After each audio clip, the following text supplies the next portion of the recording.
ages in sports, the safety techniques and procedures that could be used to prevent injuries are a lot more advanced than what they used to be. However, there are still more ways that they could be more advanced to help prevent even more injuries in many sports. In football, the standard uniform is a helmet, shoulder pads, jerseys, football pants, cleats, etc. You should all know that. However, there could be many ways that there could be more safety precautions taken in our football uniforms, such as the helmets. They're used to protect a brain and a face because they have the face mask and the top part. It's supposed to protect the head. However, most of the times when you get hit head on, it still messes with your neck, your back, spine, and even your brain. It can give you a concussion. There could be many ways that could be more advanced, such as neck braces to prevent neck injuries, so then it could stabilize the head more when you're hit head on instead of it going back or going some way to give a concussion or a spinal injury.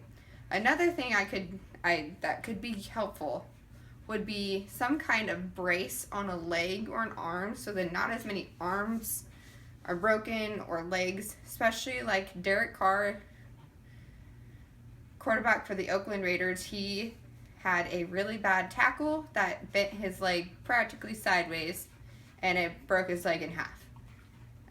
That injury could have been prevented with a leg brace that could have helped stabilize the leg a little bit so that it wouldn't have been as easily bent.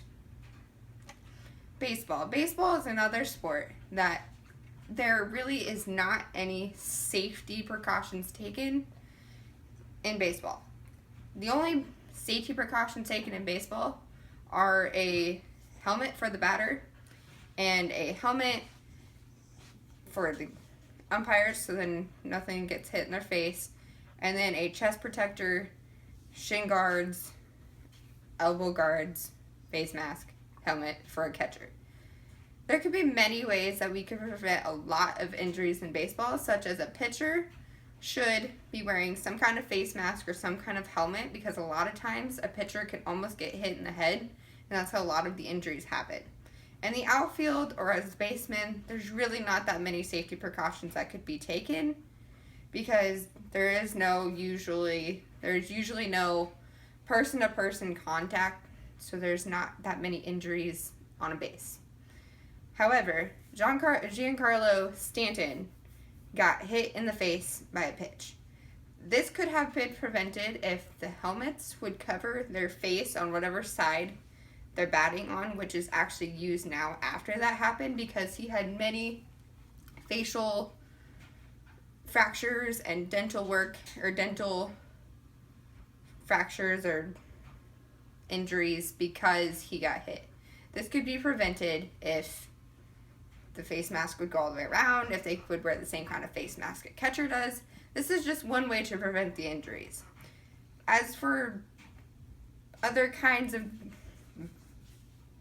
body armor, I guess you can say, for a batter, really is not a lot you can do. Unless you get hit by a pitch, you're probably not going to get hurt per se, unless it's like a hamstring or some kind of muscle that you pull while playing baseball.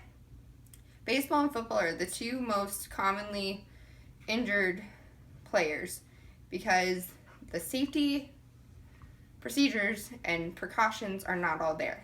As for procedures, when a person is hurt, like say a baseball player injures their hamstring, a lot of times they're put on the disabled list.